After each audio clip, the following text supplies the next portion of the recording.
I've heard you say before that your destiny is to help others reach theirs. Unpack that a little bit more. You know, I realized that I wasn't so important. I'm just a tool in the hands of God to help those that are important. Yes. And in the process, I've spent all of my life trying to uplift people.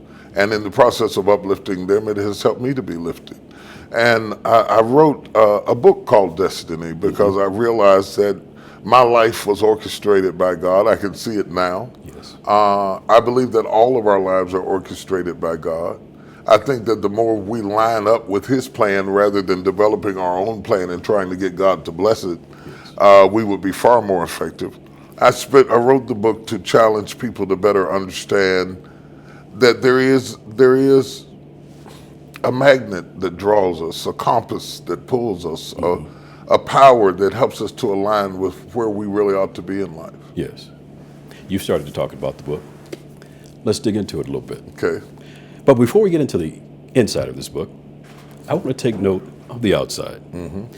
You've written over some 25 books, many of those New York Times bestsellers. You've been on the cover of a few of those books. But as I look at the cover of this book and look into the eyes of the guy on the cover of this book, I can't help but think that this is a guy at this time, in this space, who feels that with the help of God, he truly is walking out his destiny. This is a guy whose sky is a little bit bluer, whose water is a bit more wet. You tell me if I'm reading too much into it. No, I'm amazed that you saw that much in it. But that's true. I think I'm a different person. I've learned a lot. I've been exposed to a lot. Wow, I've been around the world and touched people that from people on death row to the inauguration of several presidents. Yes. You can't have those moments and not be changed by them. You know, I spent many of the hours that I write about in the book with Mrs. King, listening at her tell her story. Yes. Looking at pictures that have never been released and hearing her talk about the force of the bombs that knocked them back into the kitchen and what that felt like.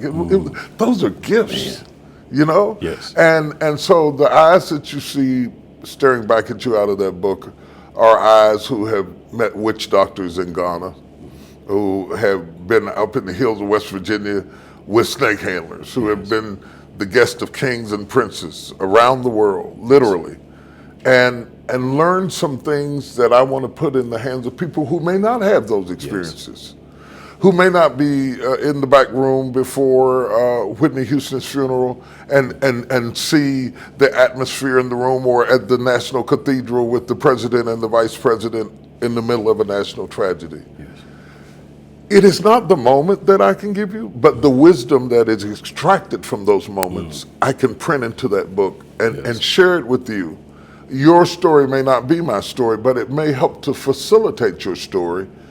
This book and the thoughts therein is designed to be the wind beneath your wings. Yeah. I have nothing to prove now. I'm a grandfather, you know. I'm at the stage in my life where if I haven't done anything by now, I'm not going to do it. But with the strength and the power that I have left, I want to make it easier for those that are coming next or in the middle of their stride or have fallen off their horse to get back up again. I certainly see it as that. After reviewing this book, I see this as a manual, if you will, a set of instructions to truly help us step into our purpose. So thank you for writing the book. My pleasure. It's almost like you've been looking at my notes. You talked about that opportunity that evening, this afternoon with Mrs. Coretta Scott King. I want to go back to that because you cover that in such detail. I mean, obviously this was several years ago, but you cover it with so much detail as if it happened yesterday. You talk about the fact that you asked her a question, and her response to that question took your breath away. Yeah.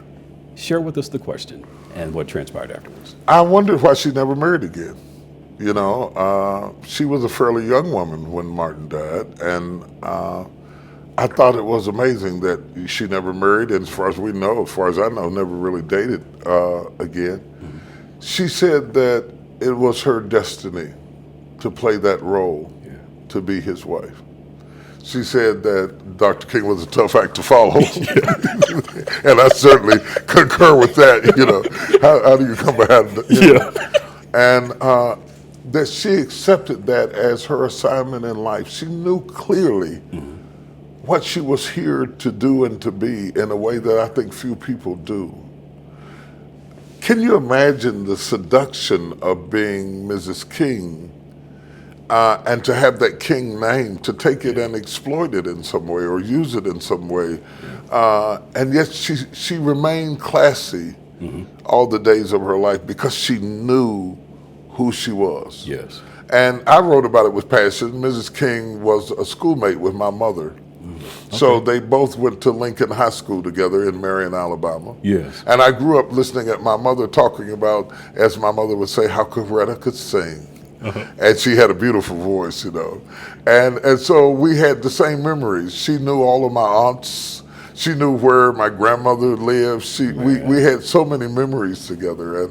And as a child of an Alabama woman, to sit with a woman who was born in Alabama and share some of those memories and collect some of those memoirs. I wrote about them to share them with people who deeply need to appreciate that all of us have something to do that may be hard and painful. But if you know who you are and you know whose you are, you can not only do it, but you can do it with the grace and dignity that stops you from searching for other assignments because you're comfortable in your own skin. Man. Yeah, and you talked about that, how she could have done a number of things. In the book, you detailed that out. You shared things with me that I didn't know about her. Right. You know, so that's the way you unpacked that was just so profound, and the way that you just remembered every detail of that. And I said that, and you talked earlier about how you've traveled all over the world. You've sat with presidents and kings. The first thing out of the book is that afternoon with Mrs. Coretta Scott King. Yeah, I'll never forget it. Yeah. I learned so much talking with her. I learned so much about people by watching how the world handled her, watching how our community handled and sometimes mishandled her.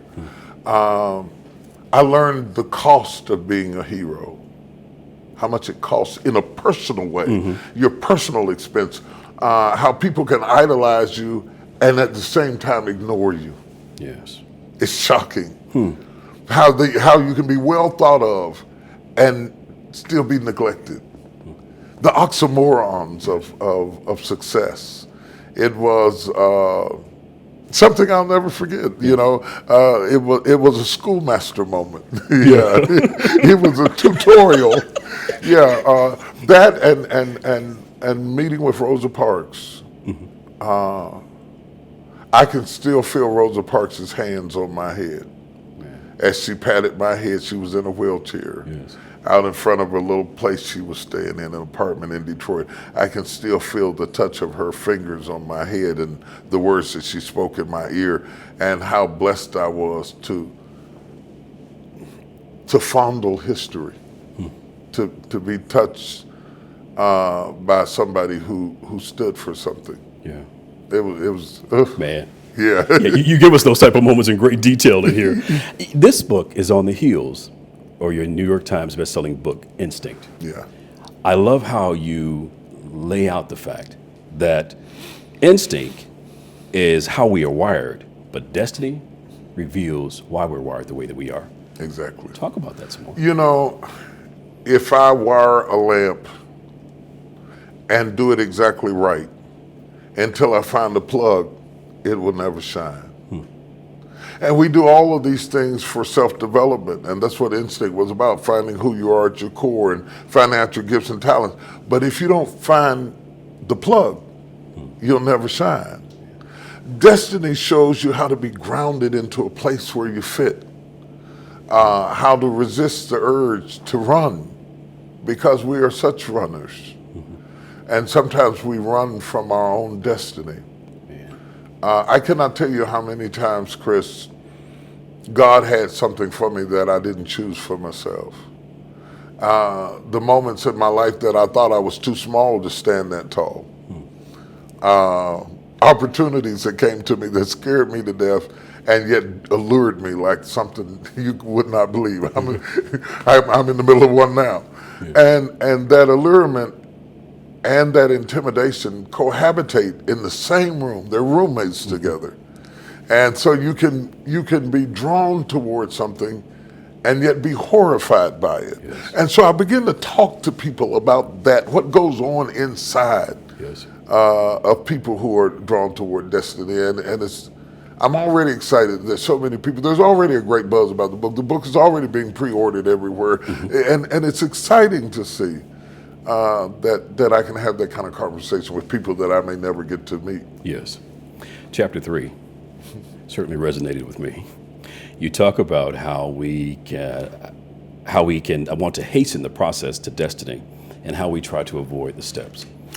You know, I did that mostly for millennials, but it applies to all of us. Yes. I think that a lot of times young people are attracted to the goal.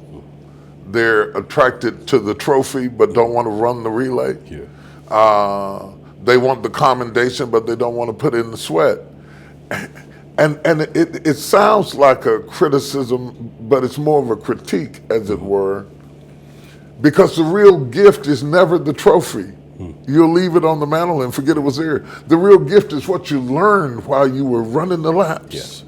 It is the process. And so when I start talking about destiny steps and stepping into your future, everybody's excited about getting to the future, but what I'm excited about is the steps along the way. Yeah. That you could never take away from me. You could steal my trophy.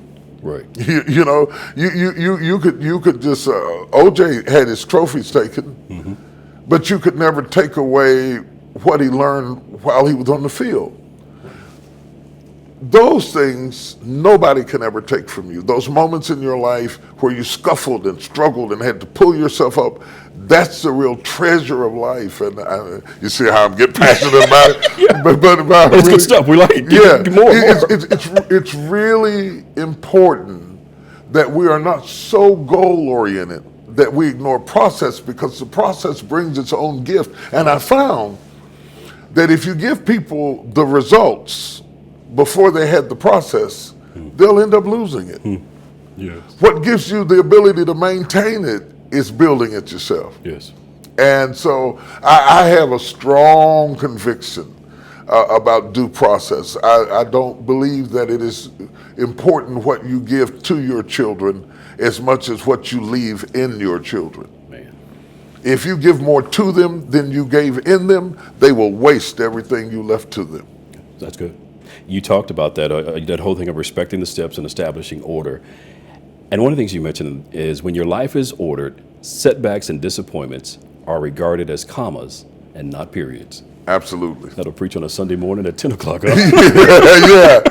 It is. I learned more in the setback than I did on the freeway. Yeah. You know, I did. I learned so much at the breaking points, at the giving up moments, at the moments that I literally thought I would die, but I didn't. Yes.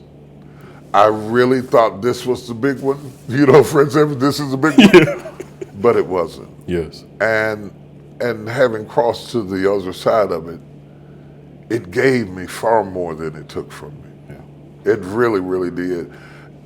My strength is built on my struggles. Man. Yeah. I can fight what's in front of me because of the things I fought behind me. I have to watch it because I will get happy right now and ruin the whole interview, because that is the substratum of my belief system. Yes. And you share so much of that in the book. And thank you so much for being so transparent and just sharing all that you shared. I mean, again, it truly is, I believe, a manual blueprint for us to step into our purpose.